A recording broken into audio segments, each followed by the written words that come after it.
Parliament dyan po sa BARM, si Attorney Omar Yasser Sema, Deputy Speaker. Deputy Speaker, good afternoon. Live po kayo sa RMN DZXL Manila. Si Radyo Man Lourdes po ito.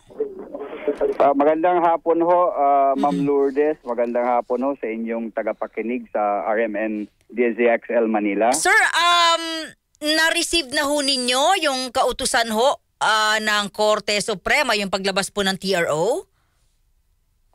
So far ho, hindi pa ho kami nakakakuha ng kopya ng order ng kataas-taasang hukuman.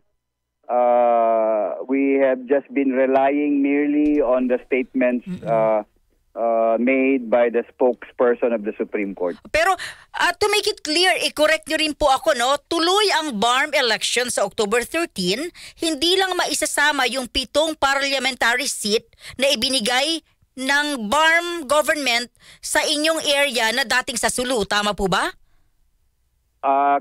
Yan ho ang mindset namin dito sa Autonomous Region in Muslim Mindanao, Bangsamoro Autonomous Region in Muslim Mindanao.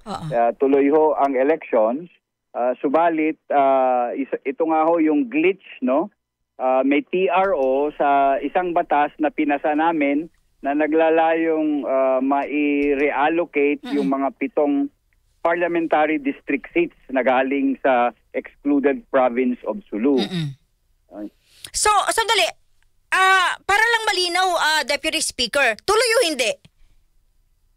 Para sa amin ho, tuloy ho. Tuloy ang election. Ongoing ho ang preparations namin. Ongoing ang campaign namin.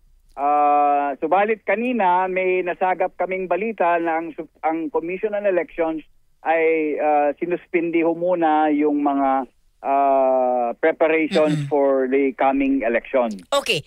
Wala lang hong klarong order for us to stop with the campaigning. Okay, so ano po yung impact? Andali, kung ako po nakikinig sa inyo, naguluhan po ako, paano po yung inyong mga kababayan sa BARM? Yan na nga ho, medyo nagdudulot nga ng kalituhan sa ating mga mamamayan kung ano ba talaga ang kalagayan ng paghahanda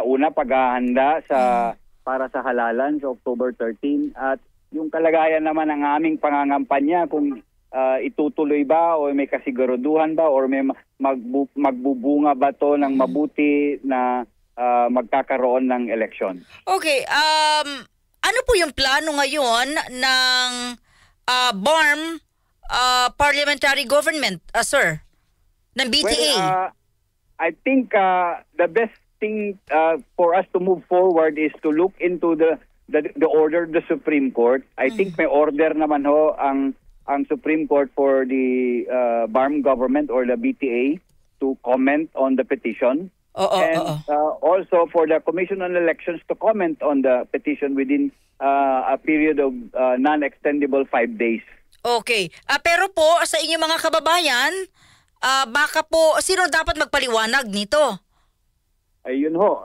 Yun na nga ho. Ang sinasabi natin is kung ano man yung mga nagiging desisyon sana ng Commission on Elections ay dapat klaro at isahin na lang kung ano yung magiging desisyon nila. Kung kampanya, kung yung preparations lang ba nila ang isususpende or pati ba yung pangangampanya namin. Kasi gumagastos din ho ang mga political parties para sa campaigning and we are practically in danger of seeing our efforts wasted. Oo. Ano po yung impact nitong kautusan, no? Yung dito po sa 7 parliamentary seats, no? Ano po yung impact nito diyan po sa BARM parliamentary election? Well, currently ho, we still consider yung Bangsamoro Autonomy Act number 77 as valid and constitutional. Kasi nga ho, yung TRO is merely a provisional remedy, an interlocutory remedy that only stops its implementation pending final and complete deliberations by the Supreme Court on the merits of the petition.